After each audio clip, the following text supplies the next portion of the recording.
Well, it's only an hour and a half.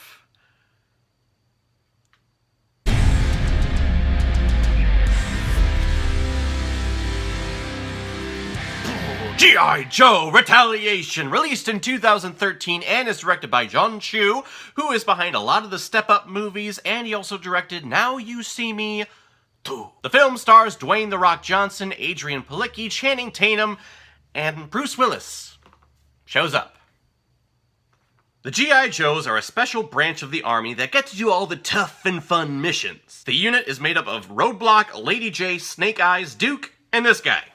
Whoever he is. So picking off where the first G.I. Joe movie left off, the evil group Cobra has infiltrated the White House by kidnapping the president and replacing him with an evil decoy. And at the start of this movie, the president secretly orders for the G.I. Joe program to be wiped out, and that absolutely happens. Every G.I. Joe gets killed except for a handful. And now these Joes go dark and they try to infiltrate the White House and figure out why the government has turned their backs on them. Oh, and Snake Eyes is off in the mountains somewhere. This is one of the downfalls of how I run this channel, so if a sequel randomly pops up and I've never seen the first, or if I haven't seen the first movie in a very long time, I can get lost. And I was lost for a little bit of this movie for the things that did carry over. But what's nice about this sequel/reboot is that they basically wipe out and forget everything that happened in the first film. We don't see the high-tech power suits, we don't see the fancy vehicles, we don't see the G.I. Joe home base. Hell, the main group of actors that we follow throughout this film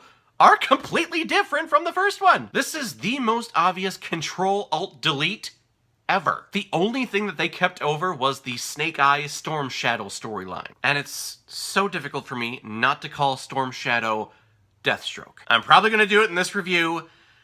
Please go easy on me in the comments. I would give this film's tagline the title of, "Now for something completely different." The G.I. Joes now are actually just kind of your standard basic Marine, which I actually prefer as opposed to what we got in the first film. Actually, you can probably say that about this entire movie. Too bad the bar for the first one is basically at sewage level. Now, I've never actually seen the original G.I. Joe cartoon. It was just before my time, so I'm going into this kind of with virgin eyes. And probably the main reason why this film is considered to be superior than its first is because of Dwayne "The Rock" Johnson. I think this was one of the films that kind of started off the whole nickname of The Rock being Viagra for any film franchise. The Rock is put into so many franchises just to give it new life and a little oomph of energy. Fast and the Furious, G.I. Joe, The Mummy, The Journey to the Center of the Earth, and this year he's going to be in Jumanji. And The Rock gets the nickname of Viagra because the majority of these franchises saw a big boom in box office results when he was in them. And he is that. He is a breath of fresh air. He kicks ass,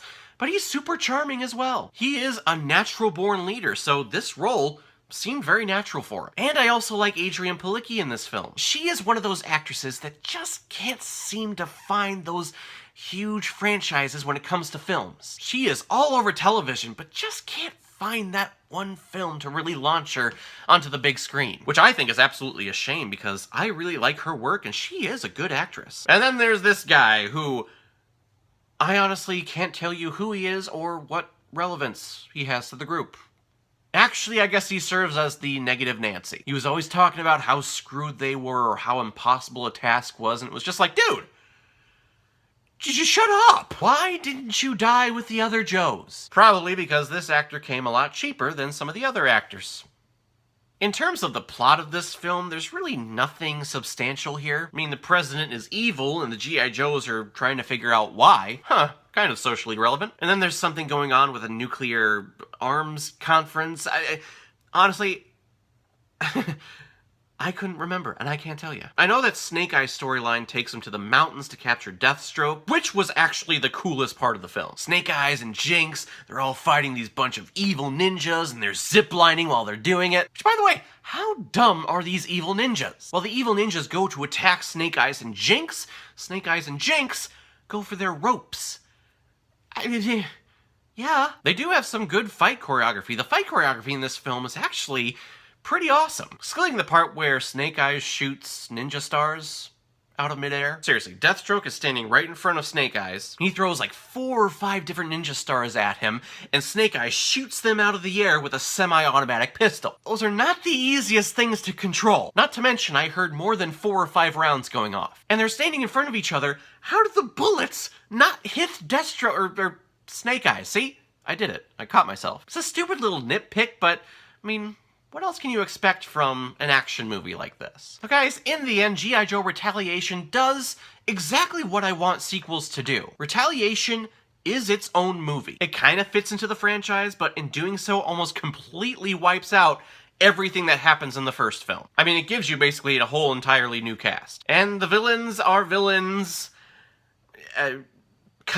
And the plot of this film is very formulaic, and you can see every single beat and action piece coming from a mile away. Watching it, though, I would like to see a third film, but I know we're never going to get it just because the reception was so bad with this franchise, and the box office really wasn't there either. Yes, it had a huge spike with The Rock, but still not that franchise money. This movie probably would have done very well in the 90s, but here in the 2010s, I think we come to expect something with a little bit more substance. So, in short, this film is kind of forgettable. I'm going to give G.I. Joe Retaliation 2 out of 5 Blu-rays. I've had better. So everyone, now comes my favorite part in my videos where I randomly select which movie I'm watching next. Let's take a look.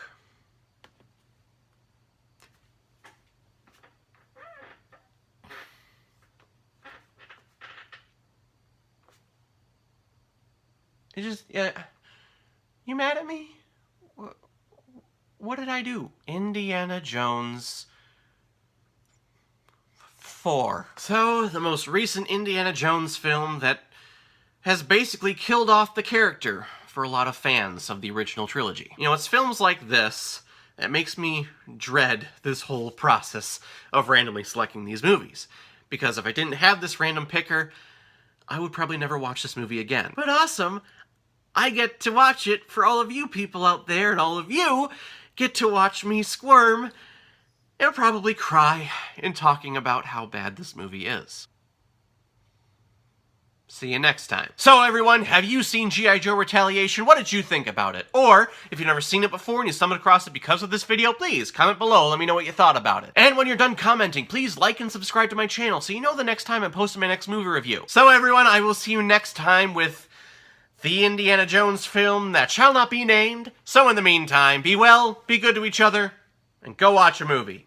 Take care, guys.